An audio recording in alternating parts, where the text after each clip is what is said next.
आप सभी भाई बहनों का आध्यात्मिक ज्ञानात्मक चैनल की ब्रह्म मुहूर्त ज्ञान उपदेश कक्षा में एक बार फिर स्वागत है। आज की चर्चा का विषय लिया है भूकंप से। और भूकंप शब्द देखिए, बहुत ही अपने आप में एक अच्छा शब्द तो माना नहीं जाता, क्योंकि भौतिक स्थितियों में जब जब भूकंप आते हैं तो कुछ ना कुछ नुकसान कर जाते हैं। देखिए, ये सभी स्थितियां अक्सर आपके हमारे जीवन में कभी ना कभी कुछ ना कुछ अंश में घट चुकी होती है। अक्सर आपने हमारे जीवन में अक्सर ये भूकंप के झटके हमने कितनी ही बार महसूस किए। हालांकि ये कोई देखने की स्थितियां तो नहीं है, भले ही कुछ चित्रों द्वारा, जैसे कभी कभी कुछ भूकंप आने पे कुछ पंखे हिलते हुए दिखाई देते हैं, कुछ और ऐसी स्थितियां में आपको हमें कुछ एक हिलती जुलती स्थितियां नजर आती हैं। और अक्सर भूकंप की स्थितियों में हम घबराहट में एक जमीन की सतह पर ही अपना समय बिताते हैं। तो कुछ ऐसी ही परिस्थितियों ने मुझे इस आध्यात्मिक ज्ञानात्मक चैनल पर आज एक वीडियो बनाने की एक प्रेरणा दी है। इसलिए आज की चर्चा में देखिए, कुछ स्थितियां हम भौतिक स्तर पर बात करेंगे, कुछ आध्यात्मिक स्तर पर बात करेंगे। हालांकि भौतिक स्तर पर हमने देखिए, ये जो भौतिक शब्द ही लिखा है, इसको भी हमने दो रंगों का इस्तेमाल किया है। बहु शब्द को हमने देखिए राशि स्थिति से दर्शाया है, रंगीन रंग से दर्शाया, और तिक शब्द को हमने देखिए एक काले रंग से दर्शाया है, क्योंकि ये एक तमोगुण की स्थिति है। हालांकि भूकंप शब्द का मैंने बार बार अभी आपको समझाया ना, कि ये एक कोई अच्छी स्थिति मानी नहीं जाती, क्योंकि ये सभी स्थितियां आपके हमारे जीवन में कुछ ना कुछ तन के स्तर पर, एक धन के स्तर पर, यानी कि परिस्थितियों में कहीं ना कहीं नुकसानदायक स्थितियां होती हैं। जबकि हमने देखिए भूकंप शब्द को सफेद रंग से दर्शाते हुए इसका जो मेल है, मैचिंग है, वो एक आध्यात्मिक दृष्टिकोण से उसकी मैच की है। जबकि राशि और तामसिक स्थितियों को कुछ उसका संबंध जोड़ते हुए हमने भौतिक शब्द में ही दो शब्दों का एक मिलान किया है। इन सभी स्थितियों को आपको हमें ज्ञान पूर्वक समझना होगा, क्योंकि भौतिक स्तर पर तो देखिए जितने भी भूकंप आते हैं, ये कोई एक लाभदायक स्थितियां उत्पन्न नहीं करते, ये तो नुकसानदायक ही स्थितियां उत्पन्न करते हैं। जबकि जिस भूकंप को आज हम अपनी चर्चा में लेकर आए हैं, ये आध्यात्मिक स्तर पर जब जब आते हैं, ये आपका हमारा विशेष प्रकार का आपका हमारे आध्यात्मिक उन्नति के दरवाजे खोलते हैं। हालांकि भौतिक स्तर पर जब जब ये भूकंप आते हैं, तो ये आपके हमारे जीवन का कोई उत्थान नहीं करते, बल्कि ये भोग और तामसी कुसंग ये आपके हमारे जीवन को बर्बाद करते हैं। और छोटे मोटे भूकंप तो देखिए आते रहते हैं। हालांकि ये भूकंप का अभिप्राय देखिए, ये भूमि की जो अंदर की जो एक स्थिति है, प्लेट से कुछ संबंध रखती है। उनमें आपस में जब जब कुछ टकराव की स्थितियां बनती हैं, तो उसके कारण पृथ्वी की बाहरी सतह पर एक कंपन सी आती है। देखिए, ये सभी स्थितियां मैं कुछ इसलिए भी समझा रहा हूं, ताकि जिस भूकंप की मैं आज वीडियो में चर्चा करने जा रहा हूं, क्योंकि हमने तो देखिए भूकंप शब्द को ही सफेद रंग से दर्शाया है। इसका अभिप्राय क्या है कि जब जब भूकंप आपके हमारे जीवन में आता है, ये सभी स्थितियां कुछ ना कुछ आपके हमारे जीवन में भी बदलाव लाती हैं। अब ये बदलाव का देखिए सकारात्मक दृष्टिकोण भी हो सकता है, नकारात्मक दृष्टिकोण भी हो सकता है, क्योंकि शास्त्र तो बार बार आपको में कहते रहते हैं कि तमोगुण और रजोगुण तो बंधनदायक है, और सतोगुण को एक मुक्तिदायक गुण से कहा गया। तो ठीक इसी तरह ये भूकंप शब्द को भी हमने देखिए सफेद रंग से दर्शाया है, और सफेद रंग के ही नीचे दाएं हाथ में हमने आध्यात्मिक शब्द को भी सफेद रंग से दर्शाया है। देखिए, आध्यात्मिक शब्द का अभिप्राय क्या है कि ये जो शास्त्रों की जितनी भी स्थितियां हैं, कि शास्त्र तो तीन ही तत्वों का ज्ञान देते हैं, आत्मा परमात्मा का। ये तो दोनों चेतन सत्ताएं हैं। आत्मा ज्ञान स्वरूप है, परमात्मा आनंद स्वरूप सत्ता है, और आत्मा तो अनंत है, भले ही परमात्मा की नजरों में एक निश्चित है, क्योंकि आत्मा का जन्म मरण की स्थितियां तो होती नहीं। देखिए, परमात्मा को सच्चिदानंद कहा जाता है, सत्य चित आनंद, यानी कि आनंद में चित्त भी रहता है और चित्त सदा बना रहता है। जबकि माया के तीन गुणों को तो जड़ कहा गया है, ये तो चित्त नहीं है, ये सत्य है। यानी कि ये माया के तीन गुण नित्य बने रहते हैं, इनका कोई कारण नहीं है। देखिए, जिसका कोई कारण नहीं होता उसको नित्य तत्व कहा जाता है, जिसका कोई कारण होता है। अब जैसे आपके हमारे शरीर अनित्य हैं, ये माता के गर्भ में इनका एक जन्म की प्रक्रिया आरंभ होती है और शमशान घाट के स्थितियों पे आपके हमारे इस जीवन की समाप्ति हो। ये पृथ्वी जल अग्नि वायु आकाश का ही बना था, उन्हीं पांच तत्वों में ही लीन हो जाता है। अक्सर ऐसी बातें आपने शमशान घाट में कुछ सुनी होंगी। यानी आपके हमारे स्थूल शरीर एक अनित्य है। हालांकि आपका मेरा देखिए, ये जो सूक्ष्म शरीर है और कारण शरीर है तो ये भी अनित्य है, यानी ये भी हमेशा रहते नहीं है, लेकिन ये सापेक्ष दृष्टिकोण से बहुत लंबे समय तक रहते हैं, जब तक सृष्टि का कार्यकाल बना रहता है। हालांकि ये बहुत ही देखिए सूक्ष्म स्थिति है। आज हमारा विषय केवल भूकंप से संबंधित स्थितियों पर है, जिसको हमने देखिए बाएं हाथ में भौतिक शब्द से जोड़ा है और दाएं हाथ में हमने देखिए आध्यात्मिक शब्द से जोड़ा है। आध्यात्मिक का अभिप्राय क्या है कि जब हम परमात्मा के विषयों पर चिंतन करते हैं, क्योंकि आत्मा तो ज्ञान स्वरूप है, आनंद स्वरूप तो आत्मा हमारी है ही नहीं। जबकि शास्त्र तो बार बार कहते हैं कि हम सभी आत्माओं का क्या स्वभाव है कि हम नित्य ही परम सुख की तलाश करते हैं, और परम सुख का ही दूसरा नाम आनंद है। देखिए, परम सुख का अभिप्राय क्या है? ये संसारी जितने भी सुख हैं, या संसारी रसगुल्ला, अभी कुछ दिन पहले हमने एक संसारी रसगुल्ला पर भी एक चर्चा रखी थी, क्योंकि ये पांच भोग्य विषय ये मात्र एक संसारी रसगुल्ले हैं। ये संसारी रसगुल्ले को आप यूं भी समझ सकते हो कि जितने भी राजसी स्थितियां हैं, गंध रस रूप स्पर्श और शब्द, ये पांच भोग्य विषयों की जितनी भी स्थितियां हैं, ये अल्पकालिक सुख देते हैं। आपने अक्सर देखिए कभी कभी आइसक्रीम खाई होगी, कभी कभी आइसक्रीम के ऊपर की जो एक चॉकलेट की जो एक स्थितियां होती हैं, वो भारी स्तर पर दिखती हैं, जिसको अक्सर हम कहते हैं ना चॉकलेट वाली आइसक्रीम खानी है। तो भीतर में तो एक साधारण स्थितियां होती हैं। देखिए, मात्र उदाहरण आपने समझना है, ये राशि सुख भी बाहर से आपको में लुभावने लगते हैं, आकर्षित लगते हैं। इसलिए तो हम राशि स्थितियों को देखिए रंगीन रंग से दर्शाते हैं। ये जो हमने वो शब्द लिखा है, देखिए भौतिक शब्द के हमने दो टुकड़े कर दिए, वो किस लिए किए? इसके पीछे का कारण क्या है कि ये संसार ये राशि और तामसिक स्थितियों से ही अधिक आपको हमें दिखाई देता है। ये भोग का अभिप्राय मैंने जो रंगीन रंग से दर्शाया, ये भोग विषयों से है। आपके मेरे जीवन में ये जो 24/7 विषय भोगों की लोलुपता दिन रात आपको हमें भगाती है। और दिन में जब हम देखिए राशि स्थितियों के लिए जो भागदौड़ करते हैं, कर्म करते हैं, 2 के 4 बनाओ, 4 के फिर 40 बनाओ, 40 के 4,000, 4 लाख, 4 करोड़। और अक्सर आपने ऐसे कितने ही कुछ उद्योगपति भी देखे होंगे जो देखिए रुकते नहीं है। अक्सर मैं तो अपनी चर्चाओं में जहां तक भी कहता रहता हूँ कि मनुष्य ने देखिए खाने 100 रुपए, 1000 रुपए उसने धर्मानुसार कमा भी लिए, फिर भी ऐसी स्थितियों में मनुष्य जब लाखों की दौड़ में अपने आप को शामिल कर लेता है, और यदि वो लाखों की दौड़ में हम धर्मानुसार यानी कि कानून का भी पालन करते हैं, शास्त्रों का भी उल्लंघन नहीं करते, यानी कि निषेध कर्मों से भी बचे रहते हैं, तब भी आपके हमारी वो कमाई गई धनराशि भले ही यूं ही व्यर्थ जाती है, लेकिन वो कम से कम आपका मेरा पाप कर्मों का कर्माशय तो नहीं बिगाड़ती। लेकिन जब जब मनुष्य देखिए जिस स्थिति विशेष को हमने खाना भी नहीं है, उस स्थिति विशेष के लिए यदि मनुष्य पाप कर्म कर जाता है, तो फिर ऐसी स्थिति विशेष में भले ही हम अपने आप को बहुत अधिक बुद्धिमान समझते हैं, लेकिन ये तो एक अज्ञानतापूर्ण स्थिति है और ये तामसिक स्थिति है। तामसिक स्थिति का अभिप्राय अज्ञानता से है, अंधकार से है, जिसको हमने देखी ये तमोगुण की स्थिति को देखिए भौतिक शब्द में हमने तिक शब्द को काले रंग से दर्शाया। ये एक तामसिक स्थिति है। तामसिक स्थिति का अभिप्राय क्या है? ये अज्ञानता की स्थिति है, क्योंकि जब जब हम तमोगुण का संग करते हैं, क्योंकि तमोगुण को देखिए नींद से भी जोड़ा जाता है, अज्ञानता से भी जोड़ा जाता है, अनीतिगत कार्यों से भी जोड़ा जाता है। जब जब मनुष्य कानून का उल्लंघन करता है, उन स्थितियों से भी जोड़ा जाता है। देखिए, अक्सर हम बार बार कहते रहते हैं ना, लाल बत्ती पे रुको, केवल हरी बत्ती पे ही चलो।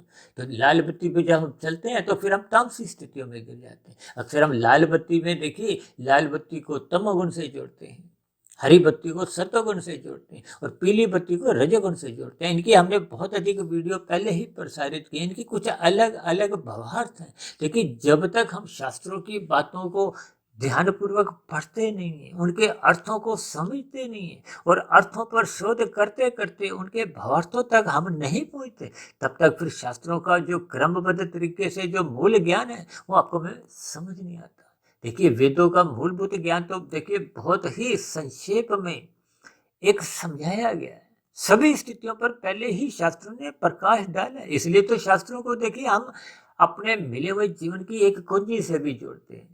जैसे आप गाड़ी चलाते हो तो जीपीएस ऑन कर लेते हो ना, तो जीपीएस आपको पहले ही बता देता है कि वहाँ वहाँ आपको भीड़ भड़का मिलेगा, यहाँ से मत जाओ, दूसरा रास्ता ले लो। ये शास्त्र भी आपको हमें पहले से ही बताते हैं कि जीवन के इस अवस्था में ये समस्याएं आएंगी। इन समस्याओं से बचने के लिए आप ये रास्तों का अपने जीवन में अपनाओ। इसलिए तो शास्त्र बार बार कहते रहते हैं ये तमोगुण रजोगुण ये बंधनदायक है, मुक्तिदायक केवल और केवल सत्वगुण है, और सत्वगुण का ही मनुष्य संग नहीं करता तो फिर मनुष्य स्वयं ही प्रकृति के माया जाल में स्वयं ही फंसता है, कोई दूसरा तीसरा फंसाता नहीं। ये संसार को हो, राशि स्थितियां को हो, विषय भोग को मनुष्य इनको स्वयं चखता है, निमंत्रण देता है। तो फिर जैसे जैसे हम शास्त्रों के विरुद्ध अपनी दिनचर्या बना लेते हैं, लेकिन जब हम गुरु को सुनते नहीं, शास्त्रों को पढ़ते नहीं, ब्रह्म मुहूर्त में उठते नहीं, तो इसका अभिप्राय क्या है कि हम तमोगुण और रजोगुण का ही संग अधिक करते जाते हैं, करते जाते हैं। कि जब जिन गुणों का हम संग करते हैं, देखिए सभी गुणों के तो अलग अलग लक्षण हैं। अब तमोगुण का अभिप्राय पदार्थों से लिया जाता है, नींद से भी लिया जाता है, नीतिगत कार्यों से भी लिया जाता है, कानून के उल्लंघन से भी लिया जाता है। यानी कि इन सभी स्थितियों को आपको हमें केवल इस तमोगुण का संग मात्र एक सात्विक नींद लेने के लिए करना है। शेष स्थितियों का अपना हमने संग नहीं करना। जैसे शास्त्र आपको हमें समझाते हैं विधि विधान द्वारा विहित कर्म करो, यानी कि जो शास्त्र आपको हमें अनुमति देते हैं केवल उन्हीं कर्मों को ही आप और हम कर सकते हैं, और जिनके लिए मना किया गया मत करो मत करो, निषेध कर्म है। जैसे यातायात के नियमों का उल्लंघन करने से आपके मेरे चलान कटते हैं, शास्त्र बार बार मना करते हैं ये मत करो, निषेध कर्म मत करो। तो जब हम उन कर्मों को कर जाते हैं तो फिर शास्त्रों के अनुसार भी आपके बड़े चालान कटते हैं। देखिए यातायात के नियमों का उल्लंघन करते समय तो बहुत से मनुष्य बच जाते हैं, और अक्सर वो बची हुई स्थितियों को वो अपने आप में प्रसन्न होते हैं। लेकिन परमात्मा के यहाँ प्रकृति की अदालत में जब जब हम कानून का उल्लंघन करते हैं या शास्त्रों का उल्लंघन करते हैं, दोनों ही स्थितियों में आपके हमारे किए गए वो पाप श्रेणी के जो कर्म है वो आपको हमें भोगने पड़ते हैं। देखिए प्रकृति की कर्मफल व्यवस्था में कर्मफल सिद्धांत के अंतर्गत आज तक कोई भी मनुष्य देखिए बच नहीं पाया। ये नीचे की जो 80 लाख प्रकार की तामसिक योनियों के जीव हैं, इन योनियों से आपको हमें कुछ सीख लेनी चाहिए। देखिए मनुष्य योनि में आप और हम कर्म योनि के अंतर्गत अपना जीवन बिताते हैं। हम सभी भाई बहन कर्मफल सिद्धांत से बंधे हुए हैं, और यदि हम इस कर्मफल सिद्धांत से बंधना नहीं चाहते तो परमात्मा ने तो आपको हमें कर्म योग, ज्ञान योग, भक्ति योग की स्थितियां समझाई है, यानी कि आपको हमें निष्काम भाव से कर्म करना है। जब जब हम देखिए सकाम भाव से कर्म करते हैं, यानी कि माया के सुखों को भोगना चाहते हैं, तो फिर आपको हमें नियमों का पालन करना होता है। जैसे आप और हम देखिए जब यातायात में अपना वाहन ले जाते हैं तो आपको हमें यातायात के नियमों का पालन करना अनिवार्य है। वहाँ आपकी हमारी मनमर्जी नहीं चलती। देखिए शास्त्रों में आपको हमें भले ही कर्म करने की स्वतंत्रता दी है, लेकिन साथ ही आपको हमें समझाया गया ये करो ये मत करो, यानी कि कर्म फल सिद्धांत की स्थितियों का आपको हमें एक पालन करना होता है, समझना होता है। देखिए कर्म पहले होता है, फल बाद में आता है, जैसे कि शब्द ही अपना अर्थ समझाते हैं। और ये एक सिद्धांत है, सिद्धांत का अभिप्राय इसमें कभी भी कोई अपवाद में स्थिति बनती ही नहीं। इन सभी स्थितियों को आपको हमें ज्ञान पूर्वक समझना होगा। और ये जो भूकंप की स्थितियां हैं, भूकंप का अभिप्राय क्या है कि आपके हमारे जीवन में एक विशेष बदलाव कब कब आ सकते हैं मुझे को पता नहीं चलता। और ये जो भूकंप की स्थितियों को मैंने भोग शब्द से जोड़ा, यानी कि जब जब आपके हमारे भोग विषय बिगड़ने लगते हैं, यानी कि हम इन विषय भोगों के व्यसनी बन जाते हैं, अक्सर आपके हमारे जीवन में देखिए, जब जब अधिक धन आता है तो हम फिसलने लगते हैं। धन अधिक आ जाता है, या आपको भी कोई ऐसा पद मिल जाता है, या समाज में कोई ऐसी मान प्रतिष्ठा मिलने लगती है। यानी जब जब मनुष्य इन संसारी विषय भोगों को अमर्यादित ढंग से भोगता है तो वो फिसलने लगता है। फिसलने का अभिप्राय क्या है कि फिर वो देर सवेर वो पतन की स्थितियों में घिसने लगता है। तो इन सभी स्थितियों को आप भूकंप से जोड़ सकते हो, यानी कि जब आपके हमारे जीवन में राजसी स्थितियां बेलगाम होने लगती हैं। इसलिए तो भगवान श्री कृष्ण जी ने गीता में अर्जुन के रथ के 5 घोड़ों की स्थितियों को एक लगाम के साथ जोड़ते हुए समझाया है, और उस लगाम को अपने हाथ में रखते हुए यही एक ज्ञान उपदेश दिया कि इस विषय भोगों को, इन 5 भोग्य विषयों को जिनको घोड़ों की संज्ञा दी है, इनको नियंत्रण में रखो। किससे? सत्वगुण की लगाम से, गुरु की आज्ञा से, शास्त्रों के अनुसार दिनचर्या व्यवस्थित रखो, अनुशासित रखो। तभी परमात्मा की सुमुखता बन पाती है, तभी ये भोग विषय नियंत्रित रह जाते हैं। अन्यथा ये फिसलने लगते हैं। जैसे भूमि की सतह पे ये विभिन्न प्रकार की जो स्थितियां भूकंप की बनती है, ठीक इसी तरह आपके हमारे ये जो भोग विषय है, राशि स्थिति है, ये आपके हमारे जीवन में फिसलन लाते हैं। ये भूकंप की ही स्थितियों से मैंने इनको छोड़ा है। और ये जो तिक वाली स्थितियां हैं, जब जब हम मादक पदार्थों का सेवन करते हैं, जैसे जैसे आपके हमारे पास अधिक धन आने लगते हैं, तो अक्सर आप देखोगे कि धनी मनुष्यों के यहाँ देखिए मर्यादाएं टूटने लगती हैं।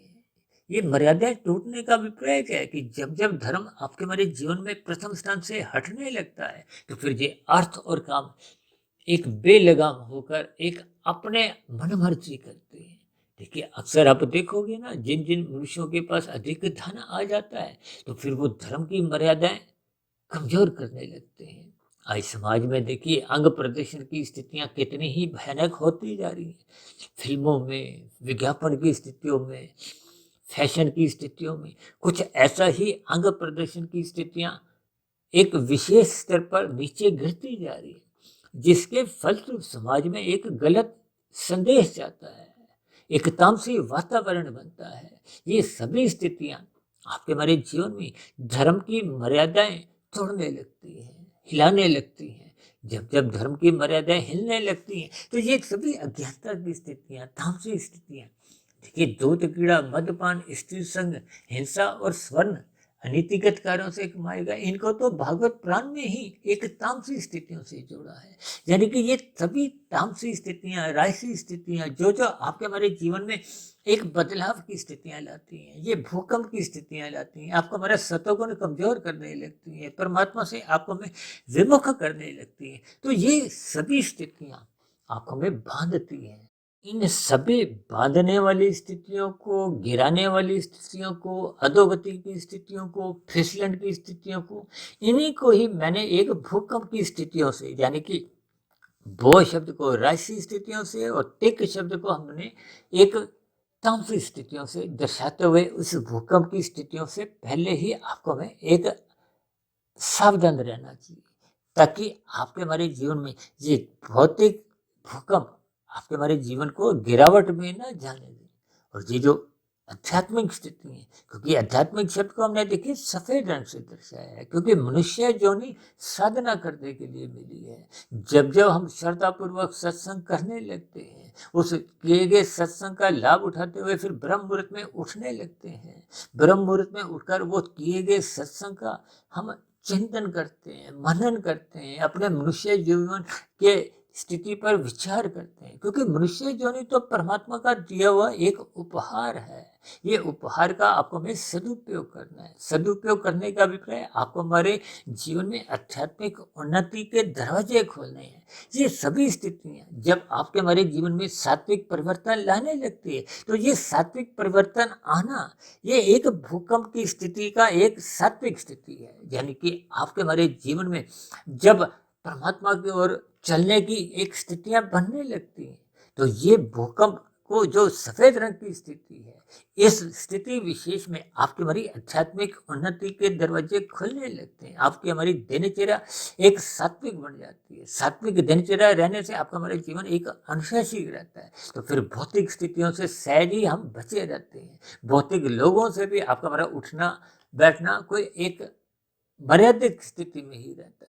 जबकि दूसरी ओर जिन जिन मनुष्यों के जीवन में देखिए भौतिक स्थितियों के भूकंप आते रहते हैं, तो ऐसे मनुष्य तो देखिए एक मद्यपान से भी परहेज नहीं रखते। ये स्त्री संघ की जो एक स्थिति है, जिसको आजकल देखिए लिव इन रिलेशनशिप से जोड़ा जाता है। एक हिंसात्मक स्थितियों में मनुष्य का जब मांसाहार भोजन का सेवन होने लगता है, जब मनुष्य अधिक छल कपट ठगी अनीतिगत कार्य करता हुआ धन संग्रह में अपने आप को लिफ्ट करने लगता है, तो ये सभी स्थितियां दूध कीड़ा की कहो, स्वर्ण की कहो, यानी कि ये सभी तामसिक स्थितियों में ही मनुष्य जाने से अपने आप को गौरवान्वित समझता है। मनुष्य राशि लोगों से ही मिलना जुलना पसंद करता है। ऐसे राशि लोगों से ही मनुष्य एक सेल्फी लेना पसंद करता है। ऐसे लोगों से ही मेल मिलाप बढ़ाने लगता है। जबकि ये सभी स्थितियां मनुष्य का सत्वगुण कमजोर करती है, परमात्मा से विमुख करती है। क्योंकि जब जब रजोगुण बढ़ता है, तो मनुष्य का सत्वगुण अपने आप ही घटने लगता है और तमोगुण में गिरने की संभावना बढ़ने लगती है। इन सभी स्थितियों के सूक्ष्म रहस्यों को आपको हमें समझना होगा। इसलिए मैंने आज की चर्चा को देखिए एक भूकंप शब्द को एक सात्विक स्थिति से सफेद रंग से दर्शाया है, ताकि हम सभी भाई बहनों के जीवन में ऐसे भूकंप आए जिसको हम भौतिक स्तर पर यदि हम लेते हैं तो वो सभी स्थितियां हानिकारक हैं। ये भो शब्द और टिक शब्द, ये भी दोनों हानिकारक स्थिति हैं। जबकि यदि हम अपने मिले हुए जीवन में परमात्मा की ओर सम्मुख होने लगते हैं, देखिए कभी कभी कुछ ऐसी परिस्थितियां आपके हमारे जीवन में घटने लगती हैं जो किसी भूकंप से कम नहीं होती। लेकिन वो सभी स्थितियां जब आपको में परमात्मा की ओर मुड़ने लगती हैं, क्या देखिए किसी भी प्रकार का कभी कोई व्यवसाय में कोई बहुत ही हानिकारक स्थिति हो, या समाज में किसी प्रकार की कोई अप्रिय घटना उसके साथ घटी हो, यानी कि जब जब हम परमात्मा के सम्मुख होने लगते हैं, तो फिर ऐसी स्थितियां ये सात्विक भूकंप का काम करती हैं। यानी कि आपकी हमारी जो जीवन की एक स्थिति है जब परमात्मा के सम्मुख हो जाती है, तो फिर आपके हमारी आध्यात्मिक उन्नति के दरवाजे सहज ही खुलने लगते हैं। और भौतिक स्थितियों के जो जो आपकी हमारी नुकसानदायक स्थितियां होती हैं, वो अपने आप ही घटने लगती हैं। यानी कि कुल मिलाकर मनुष्य की आध्यात्मिक उन्नति सहज ही एक गति भी पकड़ लेती है और उसके मिले हुए जीवन में आध्यात्मिक उन्नति के दरवाजे क्रमशः अपने आप ही खुलते जाते हैं।